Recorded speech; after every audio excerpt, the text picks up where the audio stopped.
Welcome back. तो friends, अभी का वीडियो है great for the good featuring Neeraj Chopra creed. अब पता नहीं ये क्या है, ये तो वीडियो देख के ही पता चलेगा। तो वीडियो शुरू करते हैं, पर वीडियो शुरू करने से पहले अगर आप चैनल पर नए हो और आपने अभी तक सब्सक्राइब नहीं किया तो जल्दी से पहले सब्सक्राइब के बाद नो बेल आइकन को क्लिक कर लो ताकि आपको हमारे सारे न्यू वीडियोस के नोटिफिकेशन मिल जाए जैसे हम अपलोड करें। अगर आपको वीडियो पसंद आता है प्लीज लाइक एंड शेयर। चलिए शुरू करते हैं। Every time you pay your credit card bills on Cred, you earn Cred coins. Use them to claim exclusive rewards and cashback. Now that gets me as excited as Indians around Neeraj Chopra. Neeraj Chopra youth icon. Neeraj वैसे चोपड़ा है। Gold का भाव काफी बढ़ गया है। तुझे मैं स्टार बनाऊंगा नीरज। 360 degree marketing. कितने का है? नीरज हुआ मध्यम, C for Chopra, C for cashback. Medal ले चुके सनम। अब क्या MBA? जेवलिन एक प्रेम कथा। मेरी आंखों में, मेरी सांसों में, मेरी धड़कन में, मेरी बाहों में। तो फ्रेंड्स, एड तो छोटी थी पर अच्छी थी। अच्छा, मैं पहचाना ही नहीं नीरज चोपड़ा को। पहले एक सेकंड तो मुझे लगा ही नहीं, फिर मेरे को जब रियलाइज, क्योंकि उन्होंने लिखा था फीचरिंग नीरज चोपड़ा, तो मैं ढूंढ रही थी कहाँ पे है। और फिर जब मैंने देखा रहा यही तो है। इतना अच्छा, मतलब चेंज करके गेटअप बनाया था, हेयर स्टाइल चेंज कर दिया, सब चेंज कर दिया कि पहचानने ही नहीं गए। और एक मतलब कुछ सेकंड्स के अंदर ही अगर आप देखो तो कितने डिफरेंट रूप उनके दिखा दिए। एक वो बैंक में बैठा हुआ, एक वो पूरा वो जैसे बोलते ना हिप्पी टाइप, वो भी बना दिया था। और एक वो जो दिखा रहे थे, जैसे कह रहे थे कि जैवलिन थ्रो करने वाला, उस टाइप का बिलियर्ड्स वाला भी था। तो इस टाइप से इतने अलग अलग characters in just few seconds. और वैसे मैं बताऊं, इनका टैलेंट खाली जैवलिन थ्रो में नहीं है, एक्टिंग में भी है।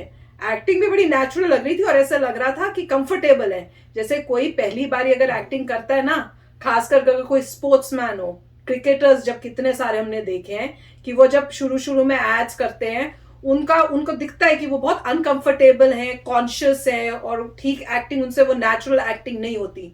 और कई तो ऐसे भी होते हैं स्पोर्ट्समैन जो इतनी बारी एड्स कर चुके हैं पर उसके बाद भी उनका वो मतलब वो कंफर्टेबल नहीं होते, वो नेचुरल एक्टिंग जो होती है उनकी नहीं होती।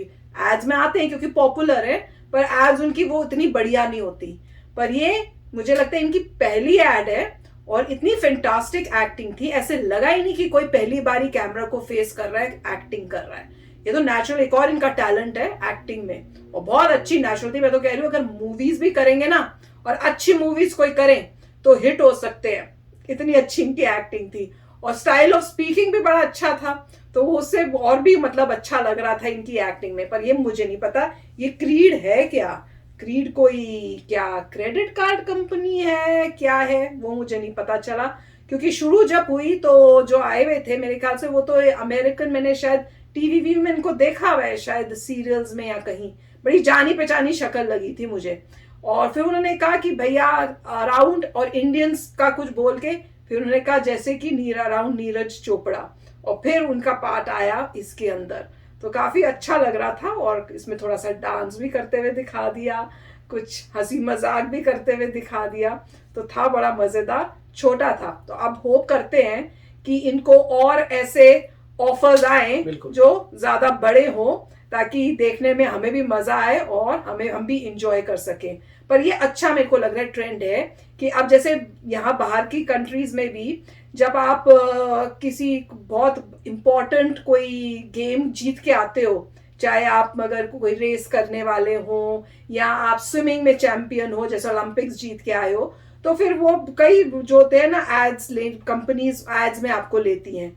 तो अब इंडिया में भी वो ट्रेंड हो रहा है कि उनको एड्स में ले रहे हैं। तो उससे ये होता है कि उनको ये भी पता है कि देखो हम ये होंगे तो पॉपुलर भी होंगे, ये भी एक चीज है, हमारी सोर्स ऑफ रेवेन्यू भी हो सकता है। तो जो नए टैलेंट्स होंगे उनको पता चलेगा कि इसमें खाली आपके लिए फेमस होना और आपका शौक, जो आपका पैशन है, उसको करने के अलावा आप मनी भी बना सकते हो। खाली क्रिकेट ही नहीं है जहां आपको पैसा बहुत मिलता है, अगर आप ओलंपिक्स के एरिया में भी जाते हो और आप कुछ बिग अचीवमेंट करते हो तो बड़ी बड़ी कंपनीज जो है आपको ऑफर करेंगी, आपको एड्स देंगी और आपको बहुत पैसा भी उसके साथ साथ मिलेगा। तो आपको दोनों चीजें मिलेंगी, फेम एंड मनी। क्योंकि पहले तो ये होता था कि फेम मिलती थी, मनी नहीं होता था ओलंपिक्स में, और वो जो फेम होती थी वो भी बहुत थोड़े टाइम के लिए होती थी।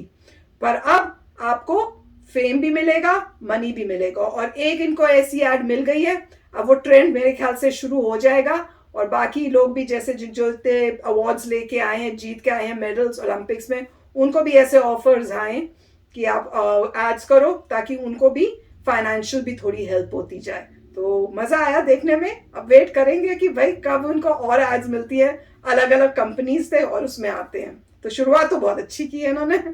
तो काफी अच्छी ऐड लग रही थी और मेरे ख्याल से बहुत छोटी सी ऐड थी, बड़ी बनाना चाहिए था। और छोटे छोटे क्लिप थे, एक क्लिप दूसरा क्लिप, मतलब तेजी से क्लिप 1 मिनट के बाद एक सामने से आके जा रहे थे, मगर एक्टिंग नेचुरल लग रही थी।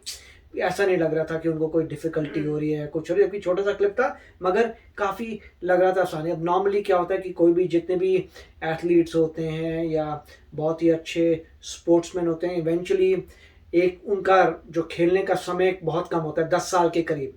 अब 10 साल के बाद वो इमीडिएटली पहले तो कमेंटेटर बन जाते हैं, साथ में कोचिंग करते हैं, कमेंटेटर बन जाते हैं, उसके बाद एड्स में आते हैं, एड्स में आएंगे, उसके बाद जितना भी पैसा बनता है इवेंचुअली उससे कोई ना कोई बिजनेस शुरू होता है। जैसे यूएस में डीलरशिप्स, कार डीलरशिप खरीद लेते हैं, बहुत कॉमन है ये। बड़े सारे आपके स्पोर्ट्समैन दिखेंगे जिनकी कार डीलरशिप्स हैं, बड़ी, तो वो कार की डीलरशिप्स खरीद लेंगे, फिर सेट इन लाइफ के लिए कार की डीलरशिप से जो भी आपका रेवेन्यू बनता है वो जिंदगी भर के लिए चलेगा। तो उस तरीके से उनको पता हो कि 10 साल में जितना पैसा आएगा आपको ऐसा लगाना है कि पूरी जिंदगी आप उससे सस्टेन हो सके और आगे बढ़े। तो मेरे ख्याल से और ऐड भी इसमें यही है। और कई तो जैसे टीवी सीरियल्स में भी आ सकते हैं, मूवीज में भी आ सकते हैं। अब एक क्लियर हो रही है बात कि ड्रामेटिक्स थोड़ी डिफिकल्ट बात है। ड्रामा जिसमें आपको नेशनल स्कूल ऑफ ड्रामा या ऐसे कोई ड्रामा सीखिए जहाँ पे सिर्फ आपके ऊपर लाइट मार देंगे, आपको वो देंगे, आपके स्क्रिप्ट देंगे और आपको ऐसे एक्टिंग करनी है, कोई आपको हेल्प नहीं कर रही, कोई टेलीप्रॉम्प्टर नहीं है, कुछ नहीं है, कोई आपको बताने वाला नहीं है, आप सबसे आपके सामने ऑडियंस बैठा, सिर्फ लाइट ऑन हो रही है और आपको ऐसा कुछ बोलना है कि अगला बंदा इंगेज हो जाए। वो ड्रामेटिक्स के लिए आपको थोड़ी चाहिए एजुकेशन, वो अलग बात है। फिर आती है फिल्म जहाँ पे कैमरे के सामने है, कैमरा शूट करो, नहीं होता रीटेक करो, कट कर दो, ग्राफिक्स डाल दो, इधर कर दो उधर कर दो, उसमें सबका काम चल जाता है। सिर्फ डांस में आपको थोड़ी स्किल चाहिए होगी, आपको थोड़ी डांस चाहिए होगी और स्टंटमैन तो होते ही हैं। तो कंपेयर टू ड्रामेटिक्स मूवी बनाना आसान काम होता है।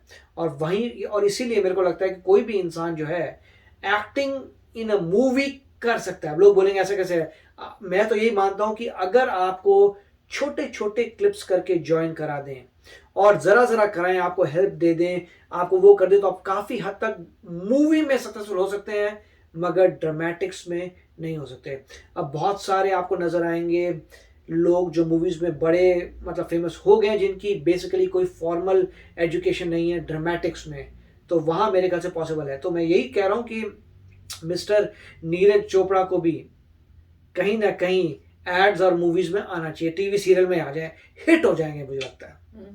काफी अच्छा था। यस, मजा आया। तो चलो चलते हैं, मिलेंगे नेक्स्ट वीडियो में बहुत ही जल्द। Till then take care and bye bye. तो अगर आप मेरे इस चैनल पे नए हो तो जल्दी से सब्सक्राइब के बटन को हिट करो और बेल आइकन को क्लिक करो ताकि आपको मेरा जब नया वीडियो मैं लगाऊं आपको उसके बारे में जल्दी से पता चल जाए।